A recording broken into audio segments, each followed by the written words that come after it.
Lo primero de todo quería, bueno, pues dar las gracias a los organizadores por la iniciativa que han tenido a Philips, porque creo que en estos momentos, digamos, es el formato que más se puede adaptar a nosotros y a todos los asistentes virtuales, pues encantado y espero que aprovechemos esta sesión. Es una sesión es un poquito diferente, el tema es un poquito diferente, pero yo creo que la principal conclusión que vamos a sacar después de estos 50 minutos es que es fundamental la organización del servicio de imagen en nuestro día a día y va a ser también fundamental para la organización de los servicios de cardiología. Yo creo que a nadie se nos escapa que la enfermedad cardiovascular tiene una grandísima prevalencia y una alta complejidad. De hecho, los hospitales, digamos, más grandes, hospitales de referencia, está dividido en diferentes unidades que pueden ser más o menos complejas en función del tipo de hospital en el que nos encontremos, pero hay un nexo de unión y eso es indiscutible, que va a ser siempre la unidad de imagen cardíaca, que va a estar dando soporte a todo el servicio de cardiología y a cada una de las unidades a las que pueden ver aquí en esta diapositiva.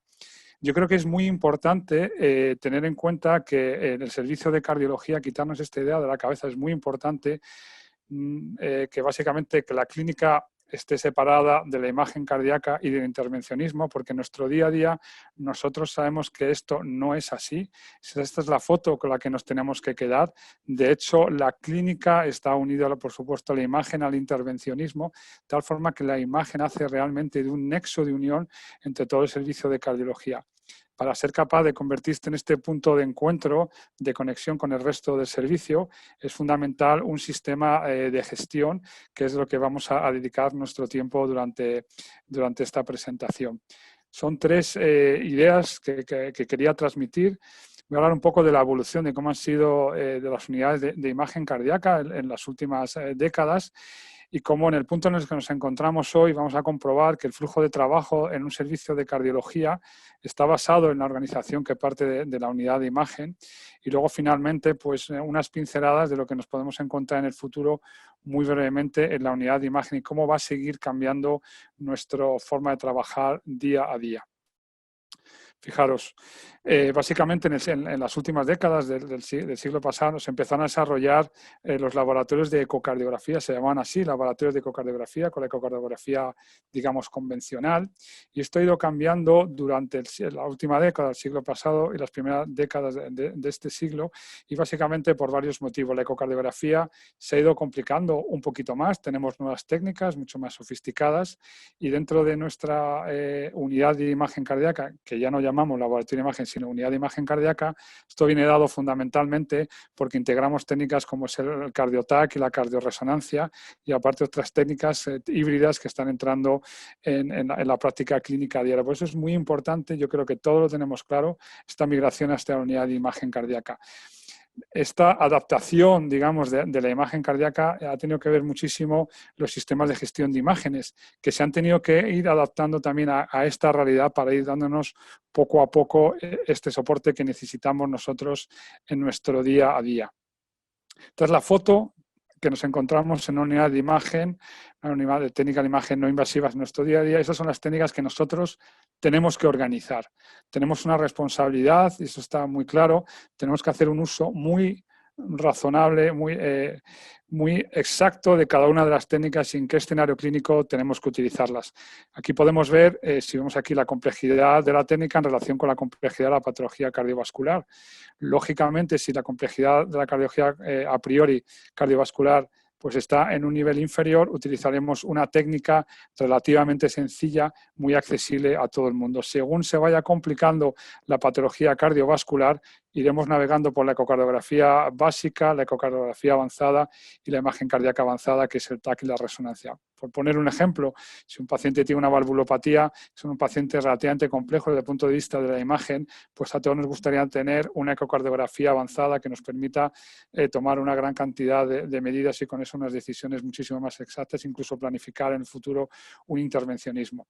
Como vemos aquí en esta complejidad, los sistemas de gestión han ido cambiando, también tienen que ver mucho en cómo nos adaptamos y cómo hacemos un uso racional de toda esta tecnología. Esto es un concepto también para tener en cuenta. ¿Cómo han ido evolucionando estos estos sistemas de gestión, yo creo que todos tenemos en la memoria y todavía se pueden estar utilizando, pues básicamente una estación de trabajo, una estación, un visor, que nosotros utilizamos como si fuese una isla. Realmente es un ordenador donde podemos hacer un análisis de nuestras imágenes, en principio de ecocardiografía, es como se empezó. Y luego, la verdad es que ha ido mejorando en muchísimos términos en cuanto al tipo de análisis que se puede realizar. Se empezaron a meter pues, algunos datos relacionados con la hemodinámica. Pasamos a un sistema de servidor, aunque la complejidad va aumentando.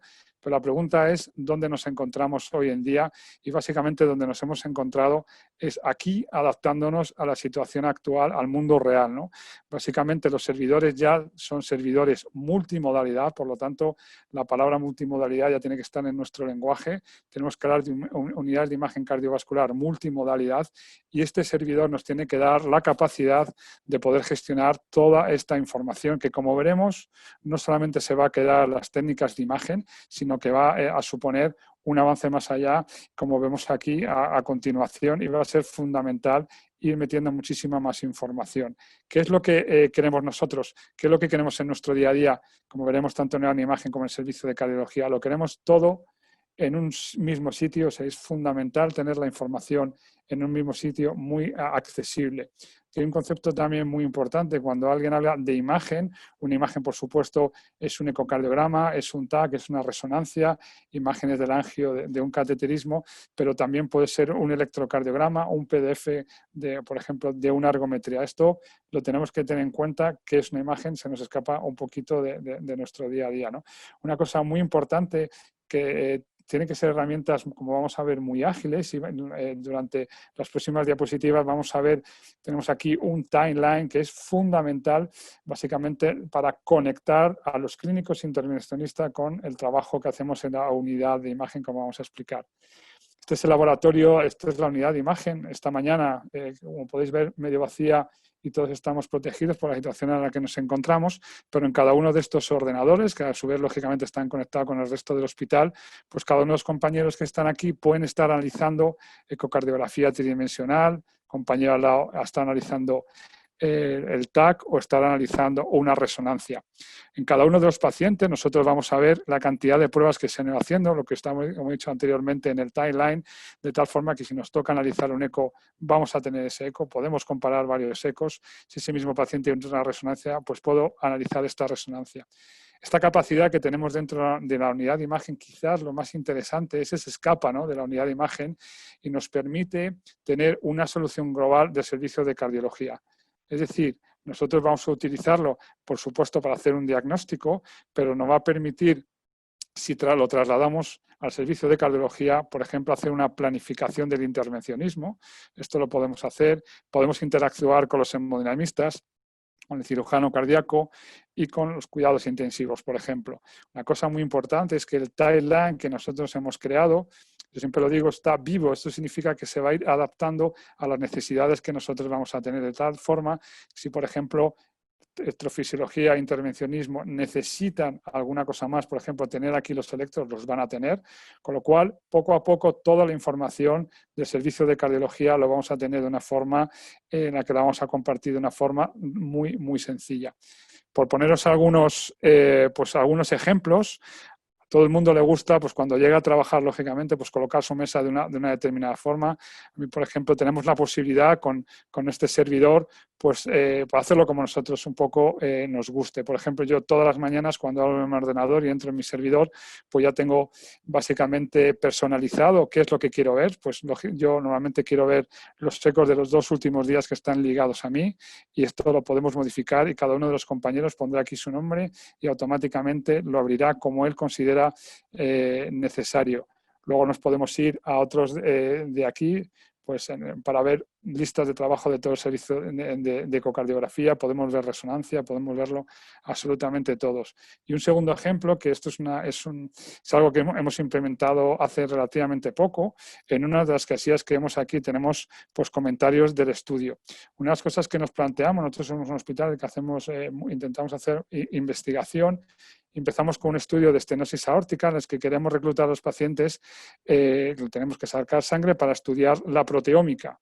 ¿Cuál era el problema? Nosotros hacemos alrededor de unos 80 a 100 ecos al día, pues básicamente era muy difícil reclutar a estos pacientes. Ahora con esta herramienta somos capaces de identificar a los pacientes antes de que lleguen al servicio de cardiología con una etiqueta que va a poner estenosis aórtica y proteómica. Si ese paciente ya ha sido diagnosticado de estenosis aórtica, a mí me va a avisar de tal forma que yo me pueda acercar al paciente y rápidamente reclutarlo. De hecho, con esta herramienta, en este estudio en concreto, hemos pasado de un reclutamiento de un 30% por encima de un 90%, 90-95%, es decir, prácticamente no se nos escapa ningún paciente. Estos son ya dos ejemplos de lo que podemos hacer. Si nos metemos en el flujo de trabajo, básicamente lo que se hacía anteriormente, nosotros, bueno, pues este flujo lo basamos en la adquisición de los estudios, en los análisis de imagen, hablaremos del almacenamiento y, lógicamente, generamos un informe. ¿Cómo hacemos este análisis? Pues básicamente se hacía anteriormente en Workstation, en estaciones de trabajo fundamentalmente de ecocardiografía, lo que hemos dicho antes, Workstation, pequeñas islas, las que no nos podemos mover muchísimo de ahí. Como digo, la capacidad de análisis está muy limitado y postproceso prácticamente inexistente. El almacenamiento y la distribución de las imágenes se queda a un nivel muy local dentro de las estaciones. Esto dificulta muchísimo a la hora de querer revisar nuestros ecos. Y esto es un problema porque perdemos muchísimo tiempo y es muy frustrante no poder avanzar. Esto, lógicamente, como veremos, va a cambiar. Y los informes que, como veremos en este momento, antes eran informes muy poquito elaborados, en algunos casos texto libre, con lo cual nos vamos a encontrar muchísima variabilidad dentro del equipo de ecocardiografía o dentro de la unidad de imagen. Básicamente si no tenemos informes homogéneos, esto se convierte en un problema de cara al clínico a la hora de interpretar los resultados. Y esto es una de las cosas que tenemos que cambiar radicalmente. ¿Cuál es el flujo de trabajo que nos vamos a encontrar ahora? Fijaros, el flujo de trabajo empieza un poquito antes, ya en la citación y en los demográficos. Con este gestor vamos a ser capaces de modificar, como veremos a continuación, y adaptarnos también a nuestras necesidades. La adquisición, como veremos, también ha cambiado. Lo que vamos buscando es adquirir las imágenes y centrarnos posteriormente en el postproceso, básicamente para ganar tiempo de escaneo, tiempo de máquina. Vamos a escanear, reducimos nuestros tiempos de escáner, hacemos nuestro postproceso y con esto podemos gestionar y hacer muchísimo más estudios. El almacenamiento, como vemos, se ha dejado de ser un problema y con la distribución vamos a poder enfocarlo, una visión no solamente de la unidad de imagen, sino todo el servicio de cardiología. Por lo tanto, como puntos a tener en cuenta, básicamente dejamos las estaciones de trabajo, nos metemos en la multimodalidad.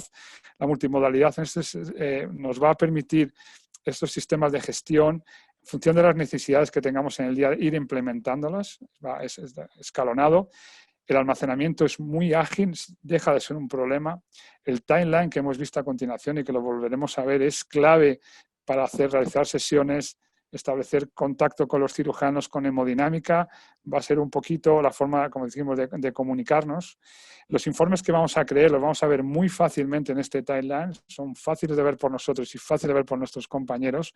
Y lo importante aquí es que nos permite elaborar unas plantillas, unos informes adaptados a cada una de las necesidades y, sobre todo, no solamente parten desde la unidad de imagen, sino es un consenso estas plantillas entre la unidad de imagen y la parte más clínica, con lo cual vamos a conseguir informes muchísimo más homogéneos. Partiendo un poco de la citación y los demográficos, aquí tenemos un ejemplo de un informe estándar. Tenemos aquí un texto, tenemos unas medidas, pero lo que quiero que os fijéis básicamente es en esta parte de aquí, donde tenemos los datos de filiación, los datos demográficos. Lógicamente tendríamos el nombre del paciente, el número de historia clínica, la fecha donde se hace estudio, la edad del paciente, pero podemos coger datos que vienen de la historia clínica y los podemos volcar, los podemos meter en nuestro informe. Por ejemplo, el motivo de la petición. Nosotros tenemos aquí el motivo de la petición, no tenemos que irnos a ningún otro lado a buscarlo. Esto es muy importante, nos ahorra muchísimo tiempo. Podemos meter directamente la altura, el peso. Esta información la podemos obtener de las máquinas o incluso de la propia historia clínica la podemos obtener. Aquí tenemos un campo blanco que podemos, de alguna forma, ponerlo a nuestro gusto. Nosotros, por ejemplo, ahí tenemos la procedencia del paciente, si viene de cardiología, de medicina interna, si es un paciente de cardiooncología, por ejemplo. Una cosa muy útil para nosotros que hemos implementado hace poco o estamos todavía ajustándolo, es que es muy interesante tener el teléfono de contacto del médico, porque es muy interesante, porque cuando tenemos un hallazgo que queremos conectárselo de una forma muy rápida a su médico, si tenemos el teléfono de contacto y tenemos el nombre de su médico, podemos llamarle inmediatamente y decirle, mire, tengo este paciente con estos hallazgos. Podemos, otra cosa, por ejemplo, estamos intentando implementar, pues poner aquí diagnósticos previos que tenemos en este paciente que nos puede ayudar a entender el contexto clínico en el que se encuentra este informe, y esto puede tener una repercusión muy importante sobre las conclusiones que saquemos sobre el estudio. En cuanto a la adquisición, cada uno en su laboratorio de imagen lo va a manejar de una forma diferente, pero hacia donde va un poco, digamos, las unidades de imagen, es que lo que hemos dicho antes, dedicarnos a la adquisición, hacer una buena adquisición y luego hacer potenciar el postproceso. Las mediciones que podemos hacer son mediciones, por supuesto, las que queramos, pero suelen ser la mayoría de los casos mediciones simples que nos pueden orientar un poco durante la adquisición. Y es cierto que en algunos escenarios clínicos, a lo mejor en el contexto de hemodinámica, podemos hacer mediciones y postprocesos relativamente complejos sobre la propia máquina. Es decir, nosotros lo podemos hacer, aunque la mayoría de los casos lo vamos a llevar a nuestra sala de lecturas para hacer un postproceso con algo más de tiempo. En el postproceso, en nuestras estaciones en las que trabajamos, estaciones de la unidad de imagen, es donde se van a ir implementando todo este postproceso y donde la tecnología básicamente está dedicando su tiempo. Nosotros a día de hoy en el postproceso, que lo podemos ir, va actualizándose casi de mes a mes, año a año, lo que se va buscando cada vez sea más automático. Por ejemplo, nosotros tenemos el AutoStrain que nos permite hacer un análisis de strain muy rápido sin tener que modificar absolutamente nada y nos da directamente las mediciones. Podemos medir de una forma también muy automática los volúmenes ventriculares, los ventriculares, auriculares, es decir, nos da una información que de otra forma no sería posible. Y lógicamente, si estamos en la imagen multimodalidad, podemos hacer el postproceso en TAC y resonancia de la misma forma con herramientas muy desarrolladas, exactamente igual que con la ecocardiografía. Lo tenemos que recordar todo en el mismo punto y podemos ir saltando de una técnica a otra. En cuanto al almacenamiento, estos son los principales problemas. Antes, como hemos comentado, sin embargo, ahora ha dejado de ser un problema. De hecho, antes era uno de los principales motivos de conversación en las unidades de imagen de los laboratorios en cuanto al almacenamiento, unos principales problemas de preocupación. Hoy en día, en nuestro laboratorio y en muchos otros laboratorios, este problema está resuelto. Lo dejamos en nuestro caso en manos de Philips y no tenemos ningún problema. Es decir, ellos siempre nos lo dicen, dejarlo en nuestras manos y nosotros no hay ni una sola conversación del almacenamiento porque funciona perfectamente. Lo que suele decir, no news, good news. Nunca tenemos noticias sobre ello porque no hay ningún problema. En cualquier caso, hay diferentes soluciones y todas ellas nos permiten tener las imágenes y tener la información de una forma muy, muy rápida y asequible. En cuanto a la distribución y los informes, es quizá lo que hemos dicho antes, los puntos claves, es el punto de encuentro. Esta distribución tiene que llegar esta información a todos y cada uno de los clínicos, a todos los cardiólogos si lo necesitan, incluso a los no cardiólogos. Por lo tanto, para realizar esta distribución utilizamos nuestro punto de encuentro, nuestro sistema de gestión y como veremos a continuación en uno de los ejemplos que vamos a mostrar va a ser fundamental en el día a día, incluso para la hora de realizar el informe. Y de hecho estos informes, como he dicho antes, son informes muy elaborados con plantillas que no solamente parten de la unidad de imagen, sino que también van a partir de los clínicos, incluso en la planificación, por ejemplo, de las cirugías o de hemodinámica, también son informes consensuados con ellos, dándole realmente la información que ellos necesitan. Si uno piensa en todo lo que hemos hablado hasta ahora, en todo este recorrido, en todo este flujo, en la citación, en la adquisición, postproceso, en el almacenamiento, en los informes, lo que generamos en todo momento son datos.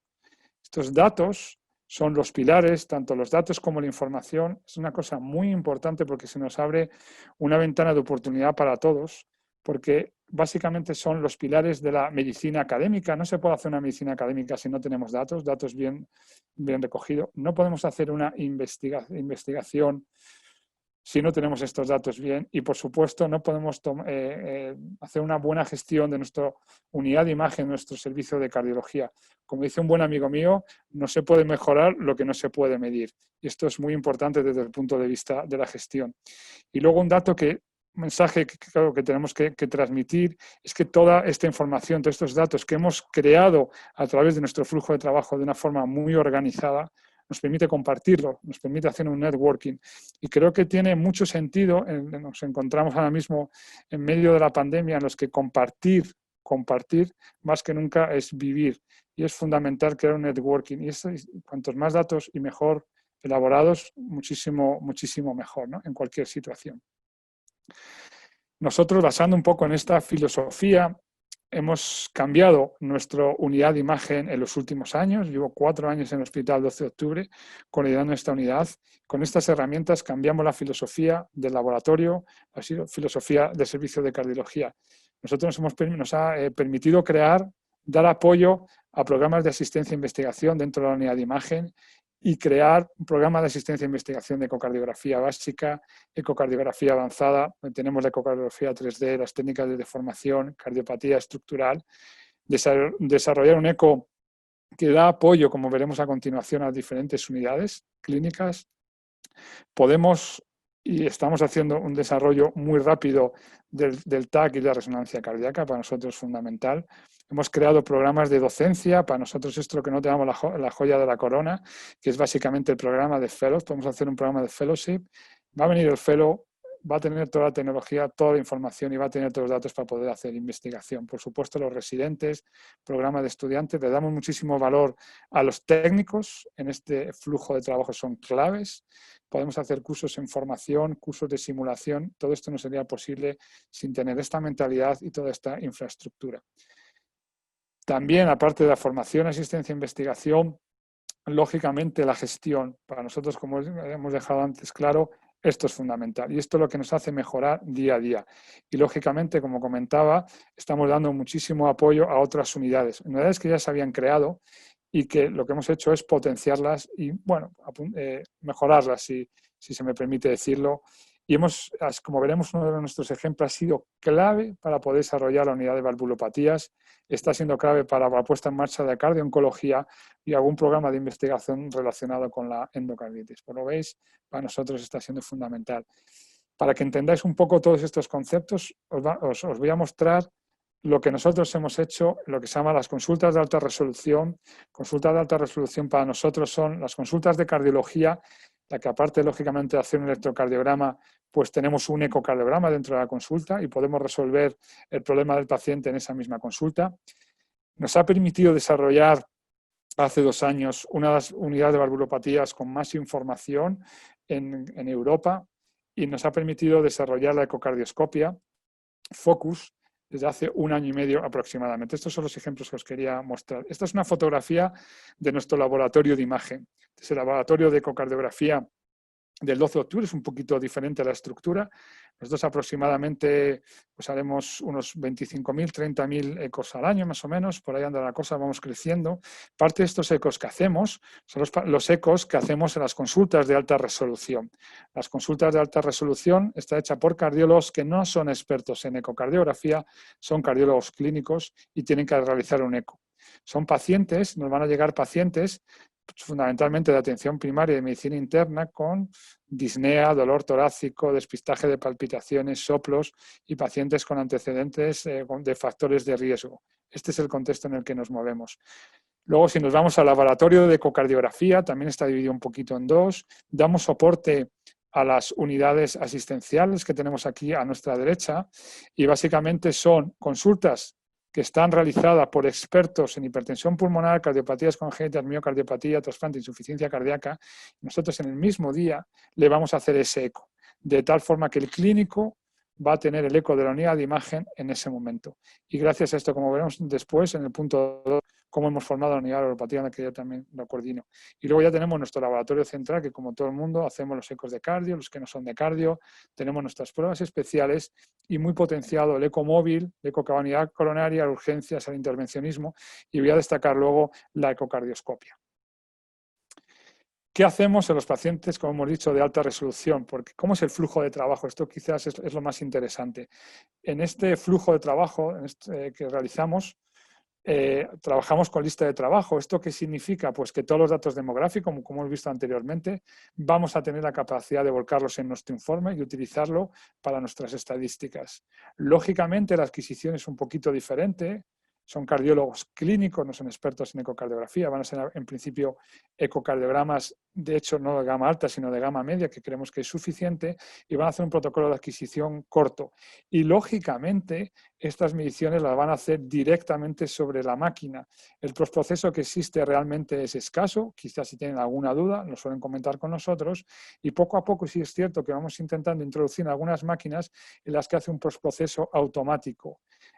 Aquí el tiempo es oro, con lo cual el automatismo tiene muchísimo sentido.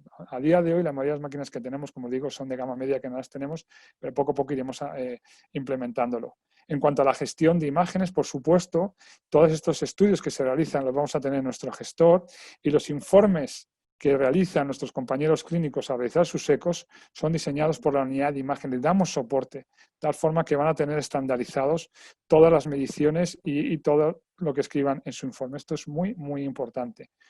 ¿Qué hacemos en otro contexto completamente diferente? Esto es completamente diferente porque básicamente los ecos son muchísimo más complejos. No tiene absolutamente nada que ver. Si nos vamos a nuestro flujo de trabajo, lógicamente nuestra lista de trabajo no la vamos a perder en ningún momento.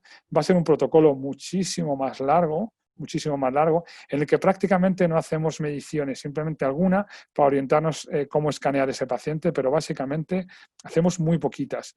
En cuanto al postproceso, es un proceso complejo. Aquí están incluidas las patologías probablemente más complejas que requieren ecocardiogramas de alta complejidad, de alta gama, y es precisamente donde los tenemos. Es una forma, como veis, también de gestionar dónde colocar cada uno de nuestros ecos.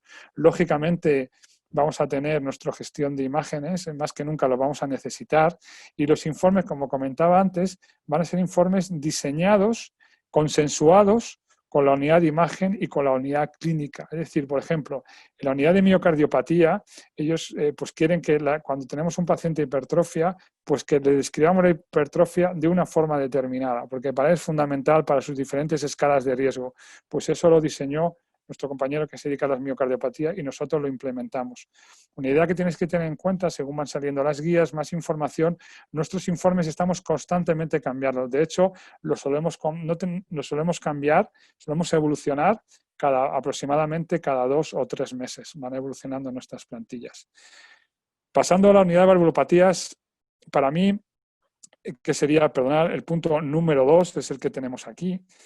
Aquí sí que realmente se nos abre una ventana de oportunidades y nos ha permitido situarnos donde realmente queremos.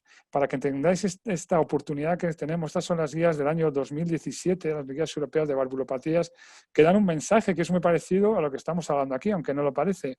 Y es que básicamente en la unidad de valvulopatías, que incluso hablan de Harvard Centers, en estos básicamente vamos a encontrar clínicos, no solamente cardiólogos, podemos encontrar internistas, podemos encontrar médicos de atención primaria, con lo cual vamos a tener que conectar con ellos. Desde el punto de vista de la imagen, necesitamos absolutamente todas las técnicas, la ecocardiografía 3D, necesitamos el TAC, la resonancia, necesitamos toda la tecnología. Y por supuesto necesitamos a alguien que nos haga la intervención, ya puede ser un cirujano, puede ser un hemodinamista, y lo que tenemos claro es que tanto el clínico como el intervencionista sí o sí se tienen que encontrar con nosotros en la unidad de imagen, en nuestro punto de encuentro, que es nuestro sistema de gestión. Si uno cierra los ojos y piensa lo que hace el día a día, esto es precisamente lo que básicamente hacemos, conectarnos con nuestro compañero, que en este caso sí o sí tiene que ser en el sistema de gestión. Hay una cosa muy importante que dicen también las guías, y es que si los que nos dedicamos a la valvulopatía nos damos cuenta que muchos de los datos que vemos en la literatura son muy heterogéneos. Entonces, aquí hay un punto un toque de atención en el que nos dicen, efectivamente, en la literatura hay mucho sobre valvulopatías, pero son datos muy heterogéneos. Necesitamos datos robustos, necesitamos datos homogéneos para en el futuro tener datos que nos permitan básicamente sacar conclusiones en las que ahora ni siquiera podemos pensar. Es muy importante, como hemos dicho antes, necesitamos datos para hacer investigación, gestión y para hacer una medicina académica. Y aquí, como os digo, lo marcan las guías, los necesitamos. ¿Cómo hacemos nosotros en nuestra unidad de valvulopatía? Nosotros, en una valvulopatía ligera, lo que hacemos, vemos que tiene realmente una valvulopatía ligera, no tiene nada más que paciente, lo hemos valorado, pero tiene que volver de nuevo a atención primaria, porque consideramos que una valvulopatía ligera, aquí esto tiene sus matices, no deberíamos de seguirlos nosotros. ¿Qué pasa cuando tenemos una valvulopatía severa? Pues lógicamente lo vamos a ver en la consulta de la unidad de valvulopatía, en la unidad de valvulopatías. Y lógicamente, como hemos visto antes, le vamos a hacer un ecocardiograma con todas las garantías, con el mejor equipo. Probablemente el ecocardiograma lo va a hacer un ecocardiografista que está vinculado a la unidad de valvulopatías en una agenda específica de valvulopatías complejo. Esto nada nuevo con respecto a, digamos, a otra organización. El problema real en el día a día, también si uno lo piensa y se dedica a las valvulopatías, muchas veces es la valvulopatía moderada. Y con esto podríamos estar discutiendo bastante tiempo. ¿Qué es lo que hacemos nosotros? Antes hemos hablado de la consulta de alta resolución, que era una consulta con ecocardiografía. Esto es al revés. Nosotros hacemos una ecocardiografía en la que metemos también la consulta. Y se lo voy a explicar. Aquí esta es nuestra unidad donde vemos este tipo de pacientes. El paciente al llegar, lógicamente, se le toma la tensión, también se hace un electro, tenemos la ayuda de la enfermera y le pasamos un checklist de sintomatología y otra serie de cosas muy típicas de las valvulopatías. Nosotros esperamos que en un paciente con una valvulopatía moderada, sin nada más, en principio, este checklist lo hacemos porque esperamos que desde el punto de vista clínico estén asintomáticos. Si realmente tenemos una valvulopatía moderada y tiene síntomas, quizás estemos hablando de una valvulopatía severa. En cualquier caso, este checklist es fundamental para estar seguros. Y a continuación le hacemos nuestro ecocardiograma, ¿de acuerdo? Con lo cual, es el cardiólogo el que le hace el ecocardiograma y va a ser el cardiólogo quien hable con el paciente y le diga lo que tiene que hacer. Con esto nos evitamos una consulta. Muchas veces, tradicionalmente, el paciente va a su consulta clínica, le pide un ecocardiograma, después de pedirle ecocardiograma, se le hace el ecocardiograma y tiene que volver otra vez a la consulta con el resultado. Aquí lo hacemos todo. Y quizás lo más interesante en relación con el flujo de trabajo, nosotros hacemos un informe en el gestor de imágenes.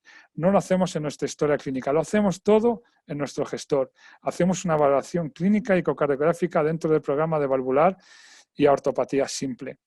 Hacemos una valoración clínica, los antecedentes, ponemos nuestro ecocardiograma, establecemos nuestras conclusiones y establecemos un plan, pero siempre en el gestor. Con lo cual, una vez más, el cardiólogo, el ecocardiografista, el informe, el clínico va a estar en nuestro gestor y va a estar en esa única sala. Optimizamos al máximo este tipo de pacientes.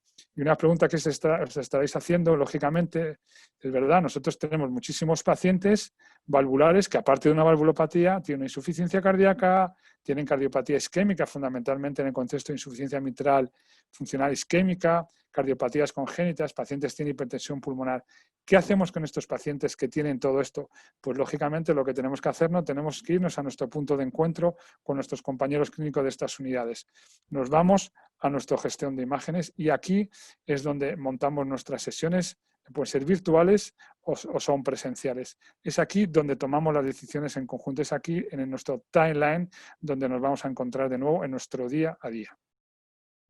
Si nos centramos en el tercer punto en el que quería comentar, que era la ecocardioscopia, que también, esto es un ejemplo de cómo una nueva necesidad, que es la ecocardioscopia, esto no existía hace 2 años, no la aplicamos nosotros y muchos de nosotros en el día a día. Hemos empezado con un programa de ecocardioscopia desde cardiología y necesitamos un flujo de trabajo. Ese flujo de trabajo lo hemos diseñado. Entonces, para recordar un poco muy brevemente lo que es la ecocardioscopia, simplemente los que han tenido la suerte de trabajar con ello, tenemos nuestra sonda y básicamente está conectado a una tablet o a un smartphone. La calidad de imagen es muy buena, es muy versátil y básicamente es como una ecocardiografía, pero no tiene ni Doppler pulsado ni Doppler continuo. Sí que tiene Doppler color. Tiene unas características específicas, pero básicamente la limitación, si tiene alguna, es no tiene Doppler pulsado y Doppler continuo. Si no, no sería una ecocardioscopia. La imagen muy buena, pero es muy portátil. Lo podemos llevar en la bata, lo podemos llevar en la mano. En el modelo antiguo que nosotros teníamos en el Hospital 12 de Octubre, nosotros, como el resto de hospitales, lógicamente, trabajamos mucho con medicina interna. Medicina interna tiene pacientes cardiológicos que, lógicamente, tienen dudas. ¿Qué es lo que se hacía en el modelo antiguo? Nos piden una interconsulta. Medicina interna nos escribe una interconsulta y le dice al cardiólogo clínico que vea a su paciente. El cardiólogo clínico sube a ver al paciente de medicina interna que tiene un problema clínico. ¿Qué es lo que va a hacer? En el 90% de los casos, esto lo tenemos visto, le va a pedir un ecocardiograma. Con lo cual, tiene que esperar medicina interna, probablemente 2 o 3 días, depende de la cantidad de trabajo que tengamos, pues tendrá que esperar al resultado del ecocardiograma. Con lo cual, el ecocardiograma subirá al cardiólogo, lo valora y finalmente el internista toma una decisión con ese paciente. ¿Qué es lo que hacemos nosotros? Tenemos que gestionar esto de una forma muchísimo mejor, con la tecnología y con nuestro flujo. La tecnología la tenemos. ¿Qué es lo que le hemos dicho a nosotros a los de medicina interna? No queremos que nos pidan más interconsultas de medicina interna, no queremos que nos pidan más ecocardiogramas. Lo que queremos que nos pidan son interconsultas con ecocardioscopia. ¿Esto qué significa? Que el internista pide esto y sube el cardiólogo con la ecocardioscopia. De tal forma que cuando está en la planta de medicina interna, habla con el internista, hace la ecocardioscopia y entre los dos deciden qué hacer con ese paciente. Con lo cual, no hace falta pedirle un ecocardiograma y se resuelve. Con lo cual, básicamente estamos ganando 2, 3, 4, 5 días de ingreso hasta que tenga resultado el eco y que el cardiólogo pueda subir a verlo de nuevo. Una cosa muy importante, que esto es lo que hay que medir, que básicamente cuando tenemos una interconsulta de medicina interna, le hacemos una ecocardioscopia, en el 85% de los casos no va a requerir un trastorácico reglado. No lo requiere. Lo solucionamos in situ. Esto es muy importante. ¿Cómo es nuestro flujo de trabajo?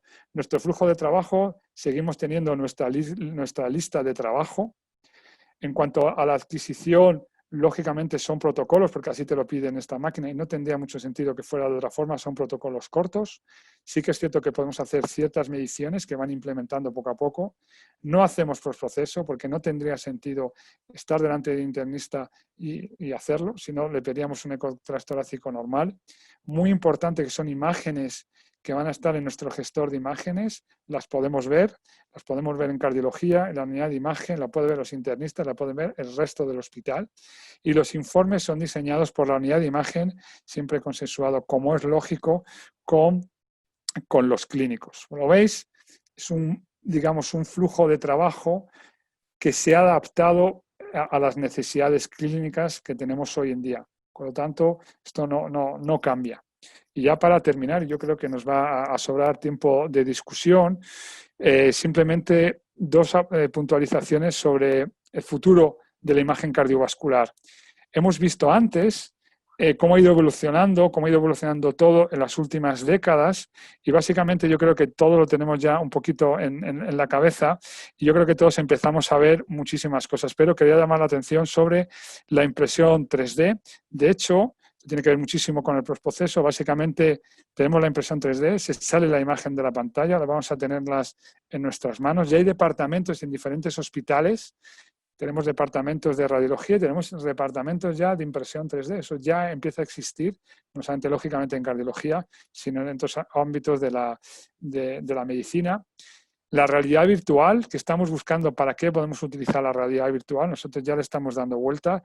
La tecnología que usa nosotros en imagen, siempre hablamos de DICOM, en TAC, resonancia eco. Aquí hablamos de otro tipo de almacenaje, se llama STL, que lo tiene tanto la impresión 3D como la realidad virtual. Hace 5 años, menos años, 3, nosotros empezamos a hacer, como veremos ahora, impresión 3D y teníamos que hacer muchísimo postproceso. Ahora empieza a ser muchísimo más automático.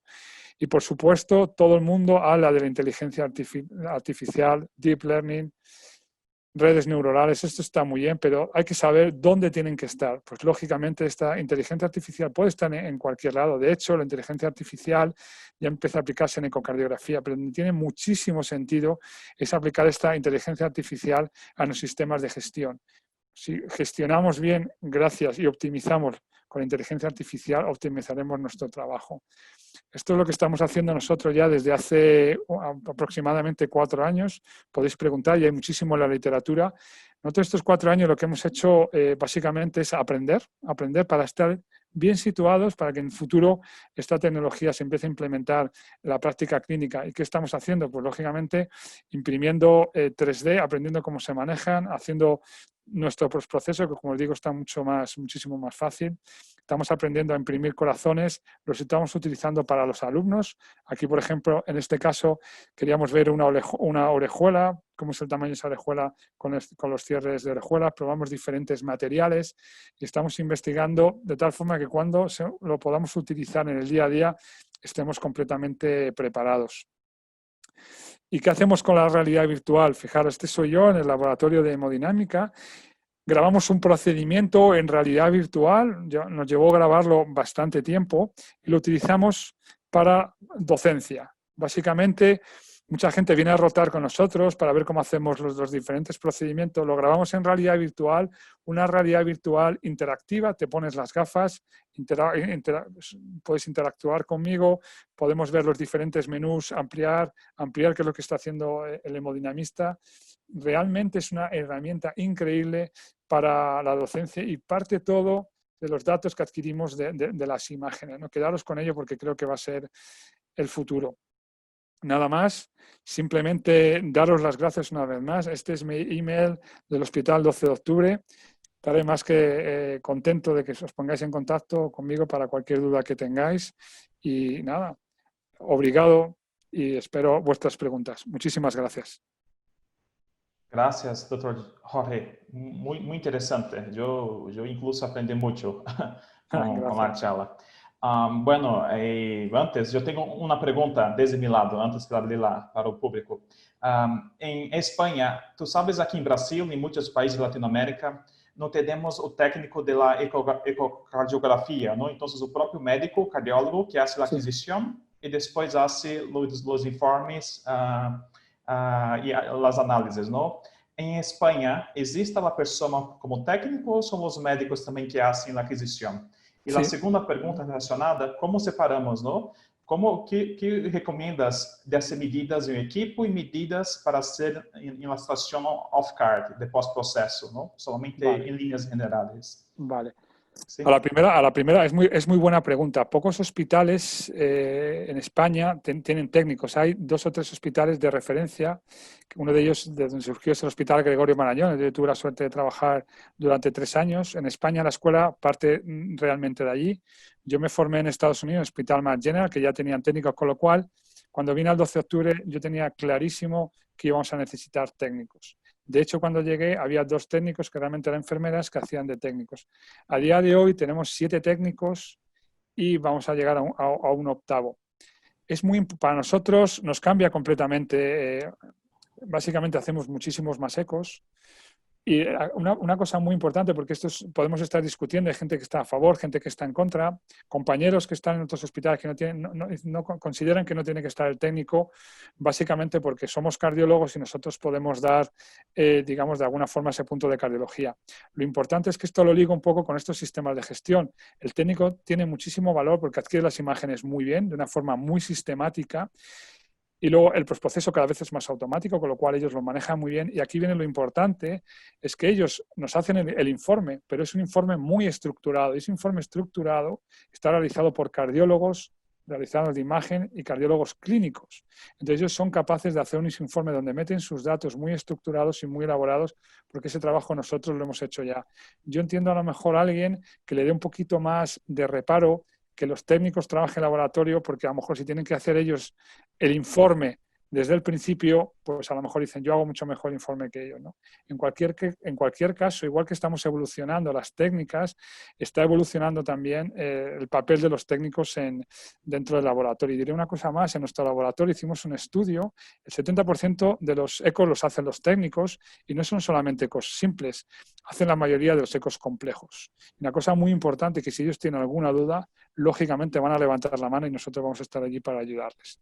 En cuanto a la segunda pregunta, que también es muy importante, nosotros somos por nuestra logística, lógicamente, somos un hospital y un servicio en el que hacemos la mayoría de las mediciones offline, las hacemos en nuestra sala de análisis. Pero por eso también he querido reflejarlo, porque algún compañero que nos puede estar escuchando dice, claro, esto es un laboratorio muy grande. Lógicamente nos tenemos que adaptar en donde nos encontremos. Por eso en esos ecos que he hablado de alta resolución, en eso las mediciones las hacemos más en online, las hacemos básicamente sobre la máquina. Lo que tiene que tener todo el mundo claro, que aunque lo haga sobre la máquina, según va a ir evolucionando en su laboratorio y va adquiriendo nueva tecnología y nuevos gestores de imagen, va a tener que ir migrando hacia los análisis postprocesos en las estaciones de trabajo, multimodalidad, y olvidar un poquito la adquisición, o sea, centrar en la adquisición y olvidar las mediciones durante la adquisición. Yo creo que esa evolución lógica se va a producir. Ok, excelente, gracias. Bueno, tenemos ahí como 10 minutos. Si ustedes ahora tienen preguntas, por favor, hagan por el chat. Ahí vamos a hacer las preguntas y respuestas, ¿está bien? La primera que tenemos es, en el contexto de proteger los médicos frente a infecciones, ¿cree que usted que el eco transesofágico será reemplazado por cardioresonancia o cardiotomografía? Es muy buena pregunta, sobre todo también por el contexto en el que estamos, ¿no? Saliendo del contexto en el que estamos, lógicamente, o sea, la prueba transesofágica es una prueba muy útil, hacemos todos a diario y tiene dos inconvenientes. Uno, el que estamos hablando, que nosotros nos podamos infectar en el contexto en el que estamos, y otro, no tenemos que olvidar que el eco transesofágico es una prueba relativamente invasiva que a nadie nos gustaría que nos la hicieran, ¿no? Entonces, nosotros sí que nos está pasando en nuestro laboratorio a la hora de tomar una decisión sobre qué prueba hacemos eco transesofágico, nos planteamos si hay alguna otra prueba que la podríamos sustituir, que podría ser el TAC o la resonancia. Voy a poner un ejemplo. Cuando en las insuficiencias aórticas, por ejemplo, ¿no?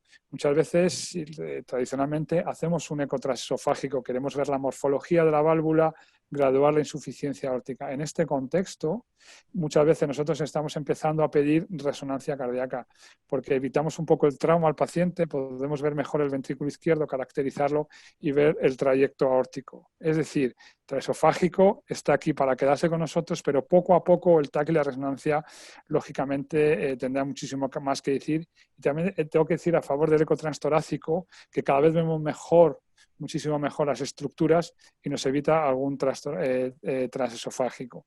En cuanto al peligro de contaminarnos, es un peligro que es clarísimo en el que nos encontramos. Yo creo que ha habido una sesión que no he podido verla, pero muy enfocado en eso, sobre las medidas. Nosotros, es un dato muy importante, el 25% de los que trabajamos en el laboratorio de imagen se ha infectado durante el 25%, los que más del servicio de cardiología han sido de imagen, y no sabemos exactamente en dónde ha sido, lo podemos imaginar, y en el eco transesofágico hemos tomado absolutamente todas las medidas, lógicamente. Estamos teniendo dos medidas que estamos implementando ahora, que una es hacer, no sé si lo han comentado antes, pero básicamente una especie de pecera que se pone en la cabeza para evitar la diseminación y que nos infectemos, una especie de mampara, no sé, así es lo que estamos haciendo ahora mismo. Y a mí lo que me preocupa es que cuando nos relajemos un poquito y pase un poquito el pico de la pandemia o tengamos riesgo de infección de otras cosas, pues lógicamente que bajemos la guardia. Yo creo que esto vamos a aprender que los estrofágicos a partir de ahora vamos a tener que tener la guardia muy alta y protegernos bastante mejor. Estoy totalmente de acuerdo. Ok, gracias, excelente. Nada. Bueno, uma outra pergunta em português, vou traduzir. Quais das aplicações casos de usos, não, para impressão 3D que vocês estão usando no Hospital 12 de Outubro? E eu complemento, não sei, esse eu creio pode ser um caso de uso para pacientes cardio-oncológicos ou pediatria, não? Para ter uma interação melhor com os pacientes. Esto es justo. Nosotros lo estamos utilizando fundamentalmente como planificación para la cirugía y para el intervencionismo. En este diálogo que establecemos para la planificación, básicamente nos basamos en el TAC, la resonancia y la ecocardiografía, y ya lo estamos implementando con la impresión 3D. Y fundamentalmente las cardiopatías congénitas. Las cardiopatías congénitas nos está ayudando muchísimo a establecer ese link entre lo que nosotros vemos en la imagen, lo que el cirujano va a hacer, ¿no? Y le permite planificar al cirujano lo que va a hacer. Esto es un concepto que lo aplicamos, por ejemplo, a la reparación de la válvula mitral. El cirujano, cuando entra a ver su válvula mitral, gracias a la ecocardiografía tridimensional, tiene en la cabeza el plan que va a establecer, lo tiene que tener clarísimo. No puede improvisar en la reparación mitral. Si improvisa, probablemente la reparación no quede bien. Esto, en el contexto básicamente de la pediatría, de las cardiopatías congénitas, es muy interesante porque realmente va a llegar con una planificación exacta de lo que se va a encontrar, ¿no? Y luego, por ejemplo, en la planificación, hemos llegado a hacer la planificación de algunos tumores también para ver dónde está localizado. Y si me dices, si la pregunta es exactamente a dónde más lo estamos utilizando, es en ese contexto, y lo utilizamos muchísimo ahora en docencia, muchísimo para que la gente entienda cómo es la ecocardiografía tridimensional. Pero hay una cosa muy importante, es que nosotros, una vez que tenemos esta imagen, que es en DICOM, como he dicho, la pasaríamos a STL, que es este nuevo formato, y más que impresión 3D, que está muy bien, tenemos que pensar que no todos vamos a tener la capacidad de tener 3D porque cuesta dinero este material. Pero sin embargo lo podemos meter en un entorno virtual, en un entorno de realidad virtual en el que nosotros veamos en 3 dimensiones. Esto es muy interesante, que lo vemos como si fuese una impresión 3D, incluso lo puedes manipular, puedes girar con unos guantes especiales, puedes abrirlo. O sea, yo creo que por supuesto, la impresión 3D está ahí para quedarse, pero ojo con la realidad virtual porque creo que es por ahí por donde creo que van a ir también las cosas, ¿no? Ok, excelente. Bueno, hemos recebido ahora muchas preguntas. Voy a seleccionar ahí más 2 porque no tenemos mucho tiempo. Bueno, otra pregunta de México. En México hay pocos técnicos, ¿no? Y bueno, creo que no solamente en México, toda Latinoamérica. Sí. ¿Dónde que los técnicos pueden estudiar? ¿Hay algún site virtual para entrenamientos, para formación? Sí. Sí, mira, nosotros desde que hay dos cosas y no quiero hacer os cuento básicamente lo que hacen. Nosotros en España básicamente hacen un año, están con nosotros formándose y tienen unas prácticas teóricas y luego hay unas prácticas que son online y luego tienen que rotar por diferentes hospitales y están aproximadamente 9 meses con nosotros aprendiendo la ecocardiografía. Nosotros tenemos las puertas abiertas para cualquier compañero ecocardiografista, residente, fellow técnico que quiera venir con nosotros. Y una novedad en la que hemos estado trabajando en los últimos 5 meses, que es básicamente en una plataforma para que la gente aprender ecocardiografía básica y ecocardioscopia, dirigida a no cardiólogos y dirigida a técnicos. Es una plataforma completamente diferente a la que estamos habituados. No se trata de dar una charla magistral, sino que tiene vídeos realmente interactivos en los que tienes que tomar decisiones a la hora de escanear. Hay una persona que va a estar escaneando a otro lado de la pantalla, pero te va a ir diciendo, si giro a la derecha, ¿qué es lo que veo? O a la izquierda, ¿no? Es decir, tenemos que crear plataformas muchísimo más ágiles de las que tenemos ahora. Nosotros, si todo va bien, para el verano tendremos nuestra propia plataforma que esperamos pueda servir a muchísima gente. Y de hecho, esa plataforma para España, nuestra idea es que la gente básicamente durante un mes se entrene con esa plataforma y luego se entrene con nosotros en el laboratorio de imagen. Y luego los que no tengan, lógicamente, geográficamente estén en la otra punta del mundo, pues que la parte online tenga un valor añadido y que les pueda servir para la formación. Y, lógicamente, nuestra idea es interactuar con algunos laboratorios de imagen para nosotros dar la plataforma online y que luego otros compañeros de otros hospitales en Latinoamérica, fundamentalmente, tengan la capacidad de enseñarles, ¿no? O sea, una vez más, tenemos que trabajar en equipo. Excelente. Mira, tenemos muchas preguntas ahí que eu pido para ustedes, ¿no? Vamos contestar, tenho o contato de Philips, o WhatsApp, e vamos contestar as perguntas que hacen falta. Solamente ahora una última, ¿ok? Vale. Entonces, desde nuestros amigos de Argentina, de Buenos Aires, ¿cómo forma a los fellows en ecocardiografía transeofágica? ¿Tienen simuladores? Sí. Además, de hecho, Okay. Mirad, voy a volver para atrás, que tenemos tiempo. Lo hacemos aquí online. A ver si no me paso. Un segundo, perdonad, porque creo que eso es justo... Voy a ir aquí, voy más rápido así. Perdonad, pero quiero que lo vean in situ. Ahí está, ¿no? Aquí está. Nosotros aquí está nuestro programa de fellow y abajo cursos de simulación, ¿vale? Entonces, ¿cómo lo hacemos nosotros? Nosotros el fellowship que estamos haciendo ahora mismo en nuestro hospital, intentamos que sean 2 años. Si es uno, es uno. Durante el primer año se focalizan en ecocardiografía y el segundo año en TAC y resonancia. Si vienes para 1 año, aceptamos. Lógicamente, el fellow tiene que aprender su eco. Lo que más va a demandar son las pruebas especiales de eco de estrés y eco transesofágico y el eco de las unidades específicas, eco valvular, insuficiencia cardíaca, hipertensión pulmonar. Nosotros, ¿cómo empezamos con los residentes y con los fellows? Tenemos dos simuladores de eco transtorácico y tenemos simuladores de eco transesofágico. Nosotros lo que hacemos es, bastantes tardes a lo largo del mes, nos sentamos con los técnicos, nos sentamos con los residentes y con los fellows y practicamos con el simulador. De hecho, cuando alguien llega, antes de empezar a meter la sonda, lógicamente va a estar pasando por el curso de simulación sí o sí, ¿vale? Una vez que ha pasado su curva de aprendizaje por el curso de simulación, pasaríamos a la adquisición de las imágenes y finalmente muchísimo tiempo en el postproceso. Ok, excelente. Muy buena charla, discusión, doctor Jorge. Yo pido disculpas, vamos a tener que terminar ahora. Perfecto. Solamente pasar una mensaje final. Ahí, Sandra, si me escuchas, puede pasar. Para mí no está funcionando mi botón para sí, la claro. presentación. Okay. Muchas gracias, doctor Jorge. Muchas gracias. Ha sido un placer. Agradezco mucho por su tiempo, por la presentación. Muchas gracias, fue un placer. Muchas gracias. Hasta la próxima. Hasta. Hasta luego. Adiós a todos.